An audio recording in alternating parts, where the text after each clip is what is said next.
Welcome to my talk. I will talk about this nice topic here, UI redressing attacks on Android devices revisited.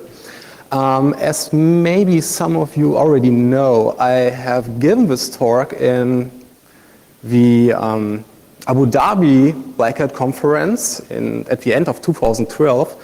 And at this time, it will be a new version. And for this reason, we can find the revisited term inside the title. So I will show you some new attack techniques, so a 0-day, which is totally new, and at the end, we will see that we can hack or pwn every Android phone which is available at the moment. By the way, who of you has an Android phone? Please raise your hands up. Okay, and the rest iPhones? Okay. So Symbian user, no here. Okay, then who am I? Why did I talk about, or why do I talk about this topic? Well, I'm from the Horst Goerz Institute of IT Security, which is in Germany. It's a part of the Ruhr University in Bochum. And there I'm doing my PhD. I'm doing some research stuff regarding cross-site scripting, clickjacking, or rather UI redressing, and more or less the OWASP top 10. Besides that, I'm the CEO of a new company, which is Freecurity. The reason is that I am giving security trainings and penetration tests in the fields of web application security, especially for the OWASP things, since the last maybe 10 years. And for the reason that I really love UI redressing next to my girlfriend is that the result is that I have wrote a book about it in German, which is called Clickjacking und UI Redressing, und is and in German. And it is maybe 200 pages long and contains a lot of things, a lot of attack techniques. So if you're able to read a book in German, have a look. I'm also a speaker at some conferences. I think it was were 30 in the last 2 years. Among them, the Black Hat conference in Abu Dhabi, the Blue Hat, which is the one from Microsoft in Redmond, some conferences in Russia, in Germany, and so on. So more or less, I talk at all of them about UI redressing. And you can also find me on Twitter. So this is how the table of contents looks like. We will begin with a typical introduction and end with a conclusion and outlook. Between, we will see at point 2 here, what's UI redressing, what's the public knowledge. This means which attacks are available on the desktop-based field. After that, I will show you which attacks can be ported to Android, which isn't really new research, but it's my research.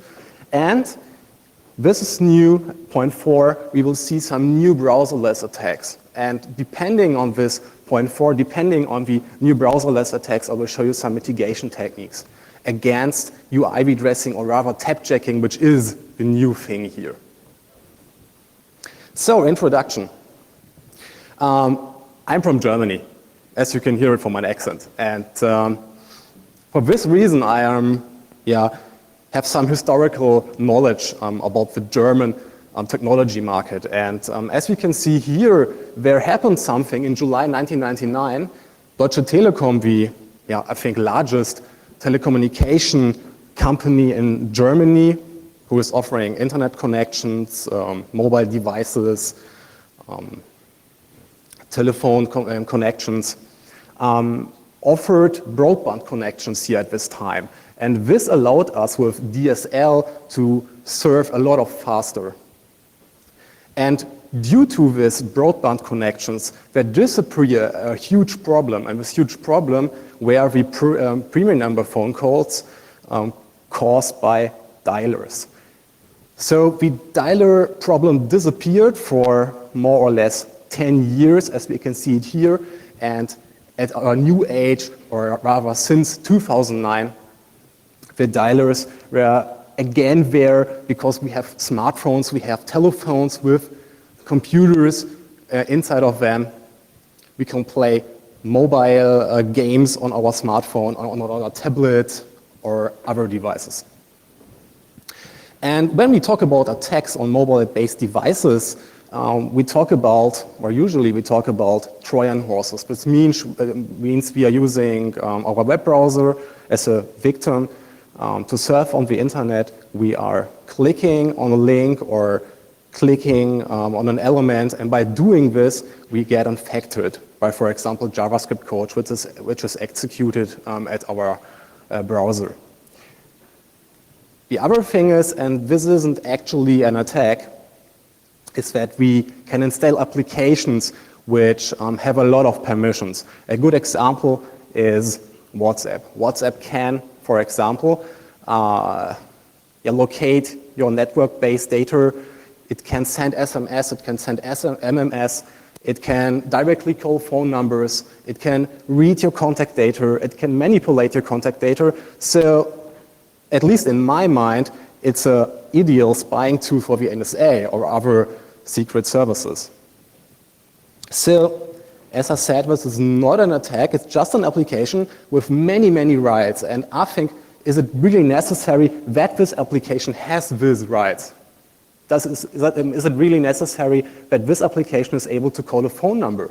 Especially, is it really necessary that this application is able to call a premium phone call number, which costs about €2 or €3 or $1 for 1 minute?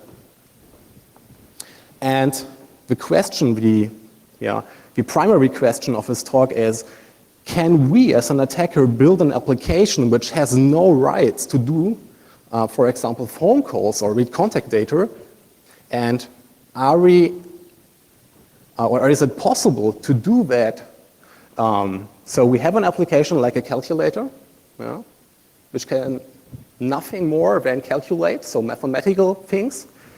And is this application able to call? Is this application to surf on the internet without having any rights? And this is possible, and I show you how.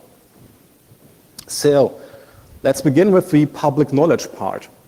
UI redressing is a problem which is known since 2002.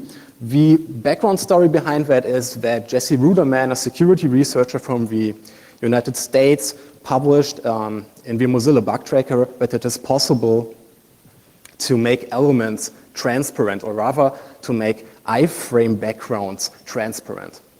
And this ticket inside the bug tracker was closed by the Mozilla security team due to the reason that they said, it's more a feature than a bug.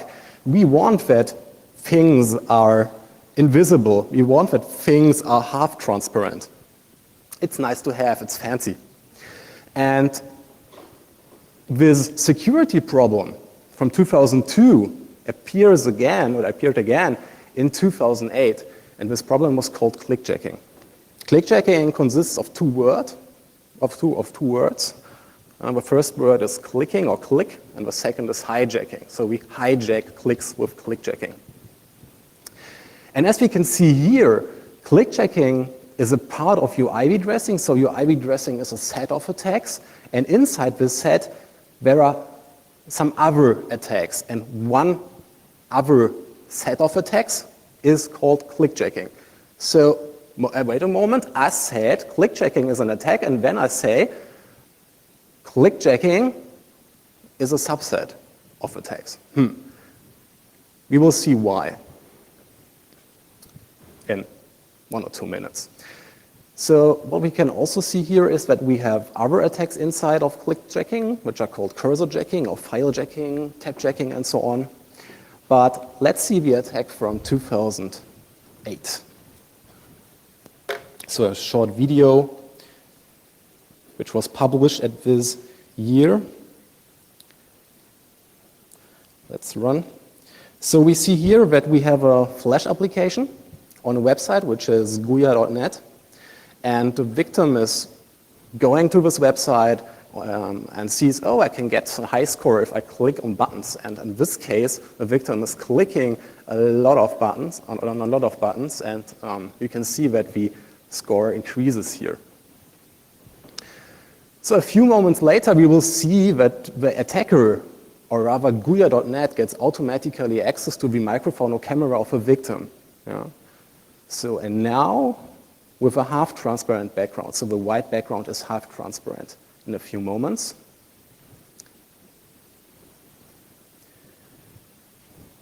So we can see that in the background there is loaded the Adobe Flash Player security settings web page, or rather in the past Macromedia, it's nowadays Adobe. And we can see that the clicks are allowing Guya.net to get access to the microphone and to get access to the webcam.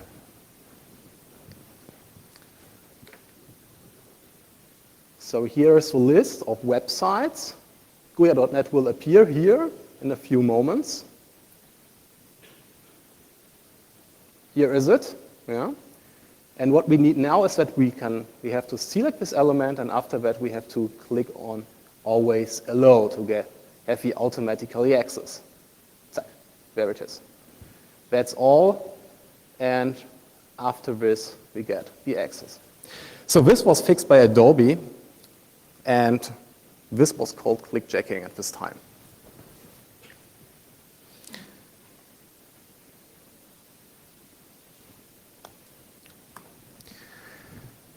Clickjacking is nowadays more than clicking on a button.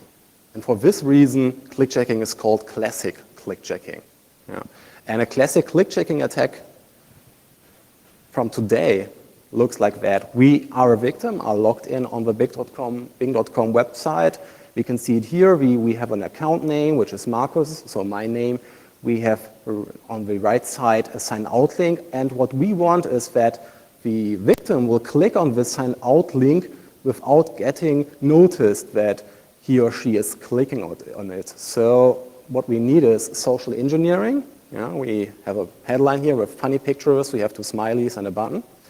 And what the victim will think when he or she is visiting such a website is, hey, if I click on Click Me, I will see some pictures with maybe kittens and funny dogs and so on, and funny pictures.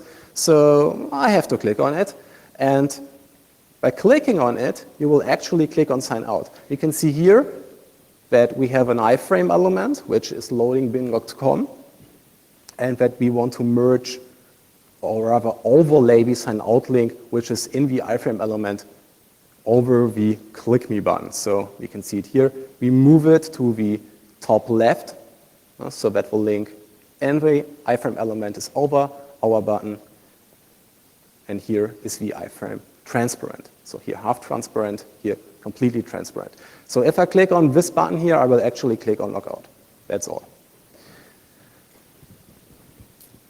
So when we have a look at UI redressing, or when we look at the set of attacks, we can see that we have the subset clickjacking, and that we have attacks like stroke jacking, drag and drop attacks, content extraction, event recycling, Svg maskings.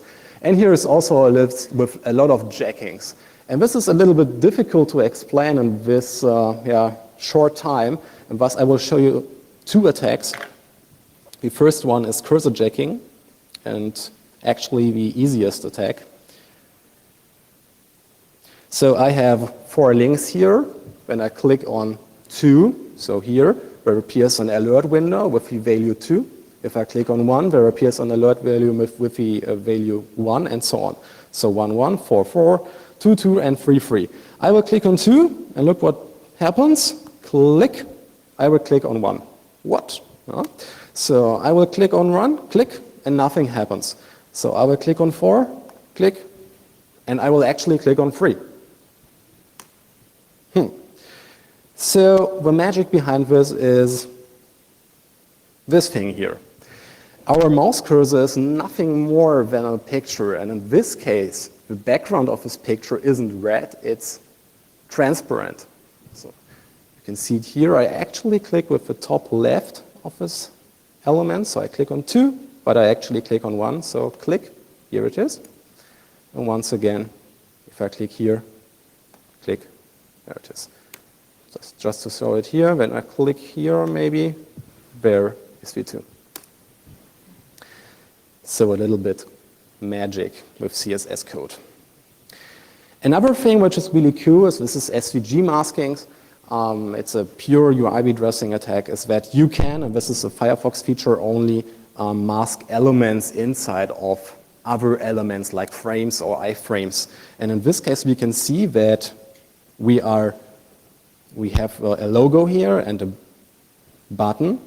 And what actually happens is that we are loading an iframe, which consists of the Ruhr University Bochum search engine, or which loads this search engine inside of Chrome. And in Firefox, with the same code, we have the search engine plus our masking. So if I click here and scroll a little bit, we can really see that we are inside of an iframe. Yeah. Okay, go a little bit up, and we can see that I can do searches, that the masking is there. So that's a part of click checking. There are some countermeasures. Yeah. I don't want to make it long. We have frame busters, so JavaScript code. We have HTTP headers like X-frame options, which protects you against click checking and some other attacks, and Internet Explorer. We have the CSP, the content security policy, as a countermeasure, but it's not well implemented in newer browsers, so it's better to use X-frame options, or maybe both. And we have NoScript, which is the, I think, best security extension for browsers here available for Firefox from Giorgio Maroni. So we know now what UI redressing is, what click checking is, and for me at least, where arises the question, can we port the UI redressing attacks to mobile-based devices, or rather to Android devices? And when I have started with my research, which was in 2011, so 3 years ago, I saw that the market share situation is the following. Now, we have here a small market share for Android, Symbian is there, and just a little bit of iOS. So here is the iOS part. And also here, a year later, we can see Android, or the market share of Android increased, and here, once again, Symbian, it decreased in this case, and iOS. When we have a look at 2012, we can see that Android has a market share, or had a market share of 66%, and in 2013, nearly 80%. So it's really worth to look at Android, because, I mean, iOS has a market share of nearly 15%. That's nothing in comparison to Android. And when we look at versions which are in use, or at least which are in use in Germany, we can see that most of the people are using Android 2.x. You know. The reason for this is that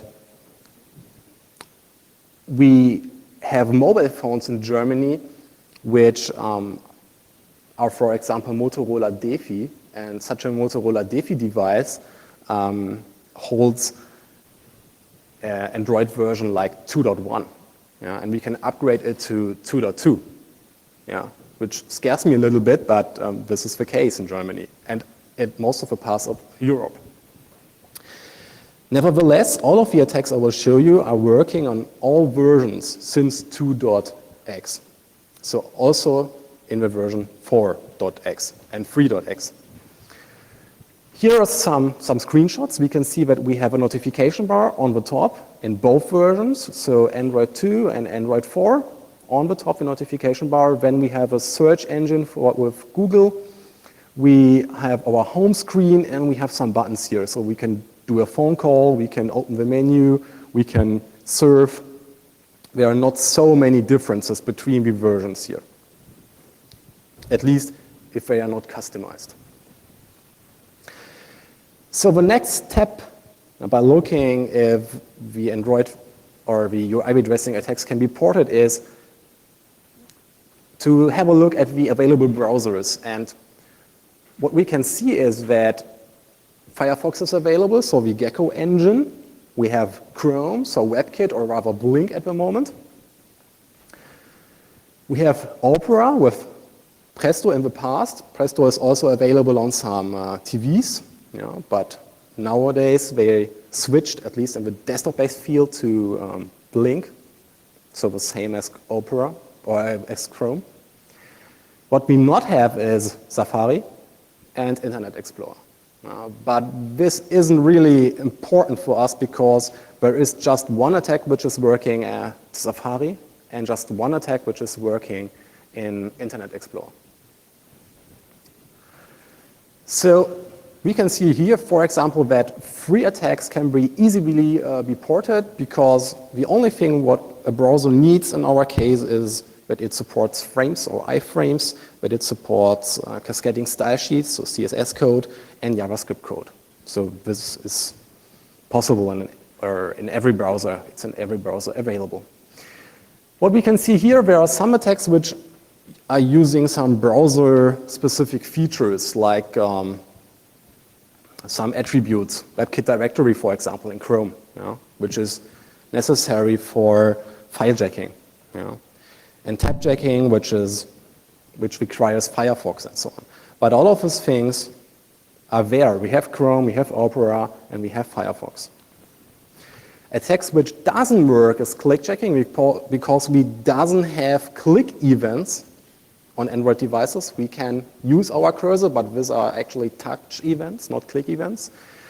We cannot do double click checking because it requires windows. We have rather tabs and not windows on mobile phones or tablet PCs. And cookie jacking because it's an Internet Explorer-based attack. Okay, new browserless attacks.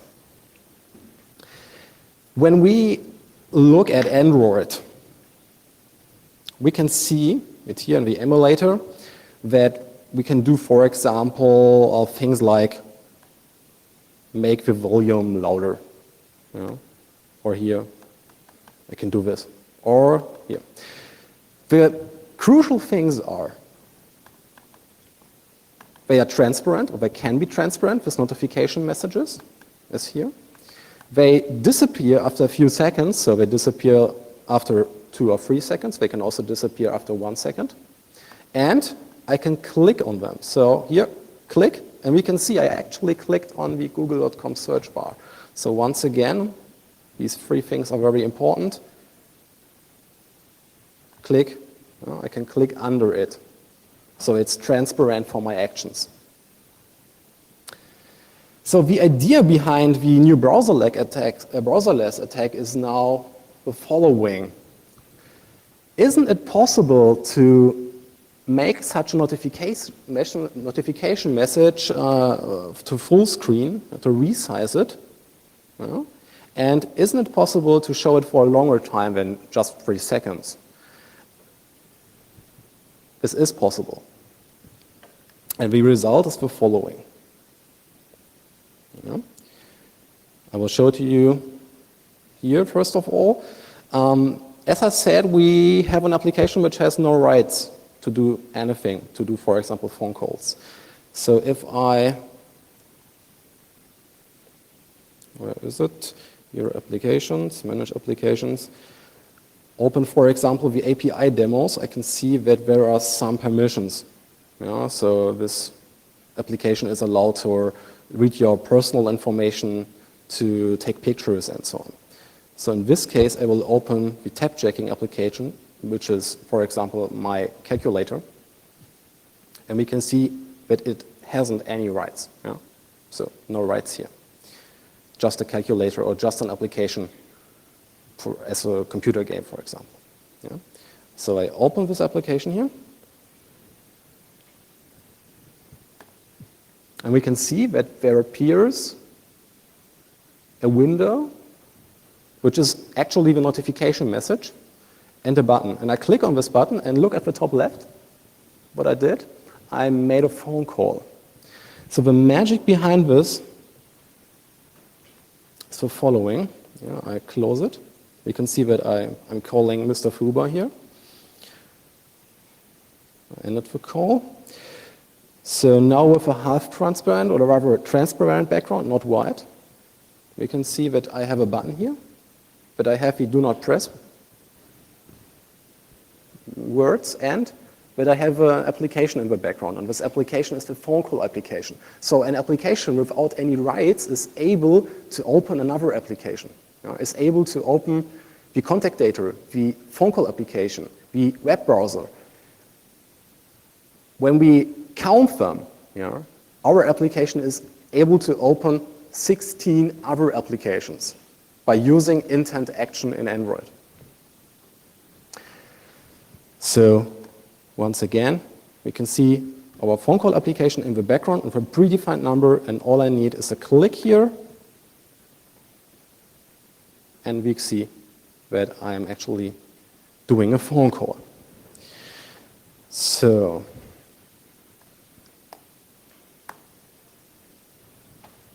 this is what happens. I have my notification, and I have my target application in the background. And by clicking on the notification, I will actually click under it because they are transparent for actions. So what can an attacker do? An attacker can manipulate contact data. It can use your browser to serve on web pages. It can close the browser in the background. It can lock your touch keys, so we have a keylogger. It can do predefined phone calls. We saw that. And this was fixed by Google and is the 0 day for today. It can install applications in the background with more permissions. So we can install an application with the help of an application which has no right, and this new application can, for example, do all of the things on your phone, like it is in the case of WhatsApp. Let me show that in a video. Oops, that's the wrong one. So this video is by Nico Schmidt, security researcher from Westfälische Hochschule, it is called in Germany. We can see it here that he opened the Android system settings to show that all updates were installed. After that, he's opening the target application here, and we see that the user should touch on this icon, and by touching on this icon, there appeared here something. I will show it to you again because it was very, very fast. So, just once again. Yeah, here's the version in a few seconds. So, with this touch gesture, he shows there is no update available. When he opens the target application, and please look here at the notification bar, there will appear something by touching on this icon here. Here is an installed application in just 2 or 3 seconds. Yeah? So what actually happens is the following, now again with a transparent background. He shows here in this case that we can do, for example, notifications, or we can push some messages, send some messages, and so on. Now he removes it and opens the other application, which is there, and we can see here in a few moments that there appears the Google Play Market for a few moments, and that the touch gesture on this place here instead an application in the background. And once again, this application has no rights to do this. Yeah, it has actually 0 rights.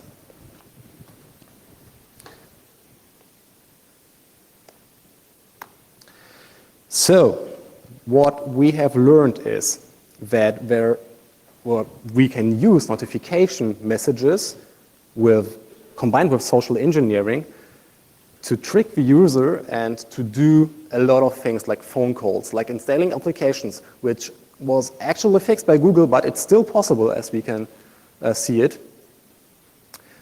And nevertheless, there appears the question, can I attack more than these 16 applications, which are available by using intent action in Android? And the answer is yes. Of course, because we can click on the menu bar, as I can see it here. So for example, here, what I need in my game, in my application, my calculator, click on this point, for example, and then here, then for example here, and then e.g. here. Yeah? So what we need as an attacker are a lot of clicks from the victim on the right places, which is a little bit difficult, but it can be done with a lot of touch gestures. And if we have this touch gestures, we can, for example, and this is also possible with intent action, manipulate contact data with just 4 touch gestures. We can say that the victim is allowed to install applications which are not signed, which are not from the Android market, so which are, for example, from the attacker's application market. And we can wipe, or we can erase the mobile phone by, in minimum, only having 6 touch gestures, which is nearly nothing. Yeah. So we knew now that we can control, as an attacker, the whole mobile phone on. There is just one thing necessary, and this is our target application. This is our calculator, which has no rights. Yeah? And this cannot be detected by Google, just to say it. Well, there exists one countermeasure. Yeah? And this countermeasure is called filtered touches when obscured, which means if you are using this attribute or method for your button, you know, this button will be block touch gestures which has layers over them, so which are, for example, not visible to the user. Yeah? And as we can see it here, this countermeasures are available since the version 2.2. So a Motorola Defi with 2.1 is completely, is definitely a victim in this case. Conclusion and outlook. So we know that most of the URI redressing attacks can be ported on Android devices. This is definitely no problem. Yeah. There were just 3 attacks in a set of 20 attacks, which don't work.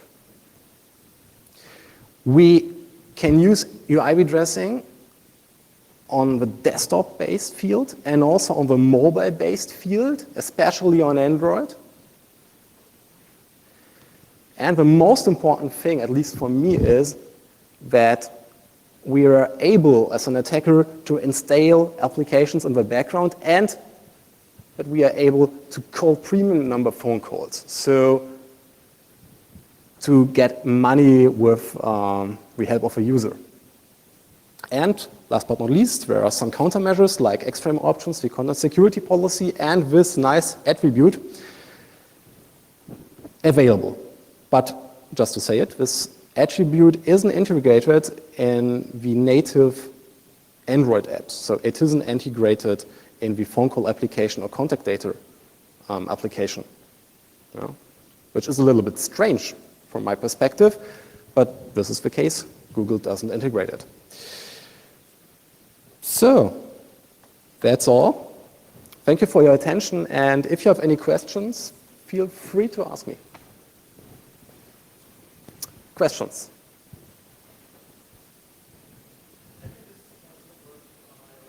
Good question. The thing is that iOS is asking for permissions to do, for example, push notifications. You know? And if you give such permissions, then it's possible. Otherwise, no. Okay. Yeah? Can you use that filter when obscured on web applications? Nope. Just on your own application, like for home banking or other stuff.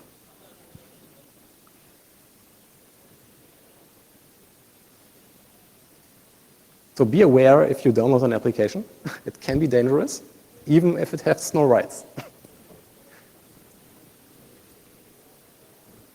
Other questions? Yes?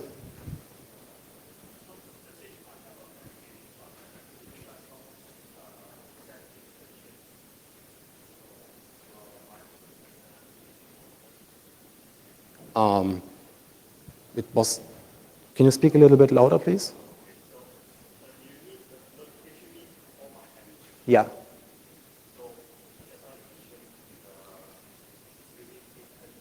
Mm-hmm.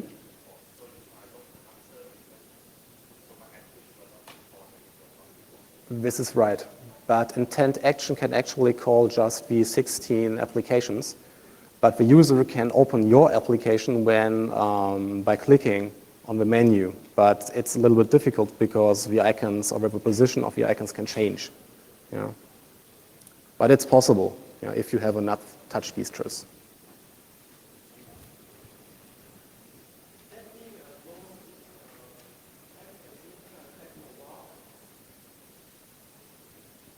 Once again, please.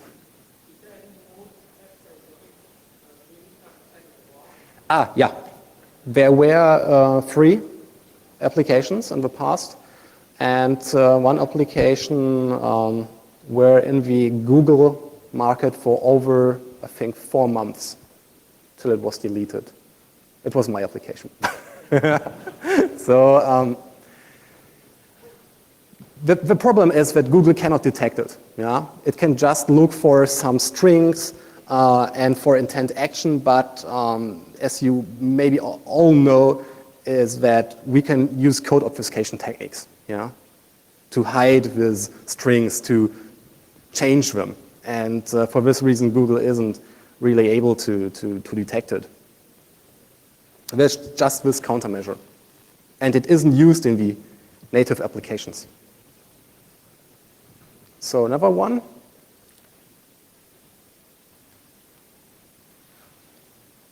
Okay, otherwise after the talk. Then thank you very much for being here.